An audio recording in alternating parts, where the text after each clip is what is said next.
Magandang araw mga ka-aerial defense, may ibabahagi na naman ako sa inyo.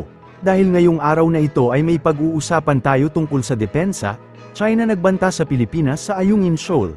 Nagbabala ang Ministry of Defense ng China sa posibleng consequences kaugnay sa umano'y pagpapalala ng Pilipinas sa mga insidente, provokasyon at paglabag sa Ayungin Shoal sa West Philippine Sea. Ayon kay Chinese Defense Spokesperson Senior Colonel Zhang Xiaogang, dapat umanong agad itigil ng Pilipinas ang mga aksyong ito kundi ay may karampatan itong consequences. Iginiit nito na ang Ayungin, na tinatawag nilang Renei-Jiao at parte ng Nansha Qingdao ng China ay isang minana umanong teritoryo ng China, kaya't legit umano para sa mga barko ng China na mag-operate sa katubigan sa ilalim ng kanilang jurisdiksyon.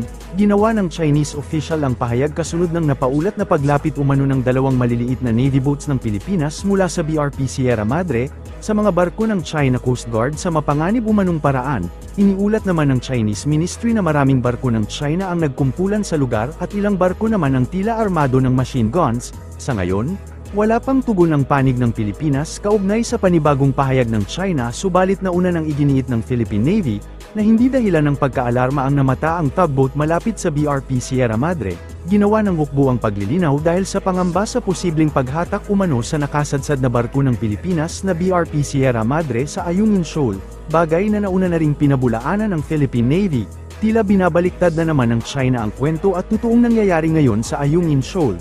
Pinapalabas na Pilipinas ang nagpapasimula ng gulo sa lugar, samantala sila ang unang nag-deploy ng mga armadong tauhan nila upang magpakita ng yabang at puwersa sa lugar. Nakahanda naman ang puwersa ng Pilipinas kapag may masama ginawa ang China sa BRP Sierra Madre.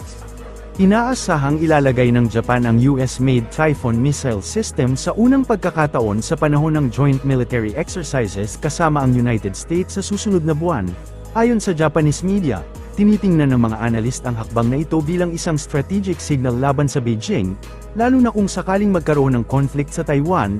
Pinuna ng Chinese Foreign Ministry ang hakbang noong Biyernes, at sinabing mahigpit na tinutulan ng China ang deployment ng US ng Typhoon Intermediate Range Missile System sa mga bansa sa Asia. Iniulat ng Kyodo News noong Miyerkules na ang Japan Ground Self-Defense Force at US Marine Corps ay magsasagawa ng malawakang pagsasanay sa field at ang China ang magiging notional na kalaban nito sa Setyembre. 中方一贯坚决反对美国在亚洲国家部署低风中导系统，在日部署中导系统将进一步损害其他国家正当安全利益，对地区战略安全构成实质性威胁。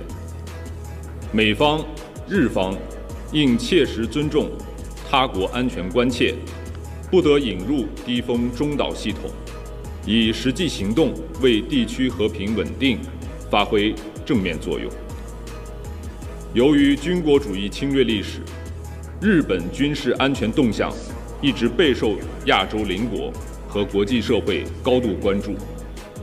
今年是中国人民抗日战争暨世界反法西斯战争胜利80周年，我们敦促日方深刻反省侵略历史，坚持走和平道路，在军事安全领域谨言慎行，不要做进一步失信于亚洲邻国和国际社会的事。我们也敦促美方汲取历史经验教训，把精力和资源放到正道上，而不是相反。 Nagtapos ng walang interference at walang nakaengkwentrong problema ang isinagawang maritime drills sa pagitan ng Pilipinas at Australia. Ayon kay Armed Forces of the Philippines Education, Training and Doctrine Commander Major General Francisco Lorezo Jr., wala silang naengkwentro na anumang banta habang naglalayag sa mga lugar sa West Philippine Sea, sa kasagsagan ng Exercise Amphibious Land Operation o Exercise Alon, na itinuturing na pinakamalaking iteration ng bilateral exercise sa pagitan ng Pilipinas at Australia mula nang simulan nito noong 2023, na una nang nagsagawa ang Naval Forces ng Pilipinas at Australia kasama ang Canada ng multilateral exercise sa may silangan ng Panatag Shoal noong Miyerkules, na nagpamalas ng coordinated air defense drills at precision formation sealing bilang parte ng mas malawak pang Exercise Alon 2025. Pinuna naman ng Defense Ministry ng China ang katatapos na maritime drills at inakusahan ng Pilipinas ng paglikom umano ng impluwensya mula sa panlabas na puwersa, at ang mga aksyon umano ng bansa ang sumisira sa seguridad at katatagan sa rehiyon. Subalit sa panig ng Pilipinas, sinabi ni Major General Lorenzo, na ang biennial drills ay hindi laban sa anumang bansa o banta sa partikular na bansa na nanghihimasok sa mga aktibidad ng Pilipinas, sa halip, ito aniya ay paghahanda para sa pagdepensa sa ating teritoryo at pagpapalakas pa ng ating mga kapasidad sa teritoryo. Sa closing ceremony pa ng exercise alon, sinabi ng AFP official na ang naturang drills sa pagitan ng Pilipinas at Australia ay para palakasin ang interoperability ng mga naval forces ng dalawang bansa.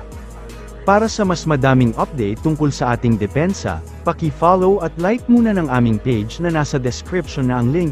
Huwag mo na rin kalimutan mag-like, share and subscribe. Pindutin mo na rin ang bell para updated kayo sa aking mga bagong video.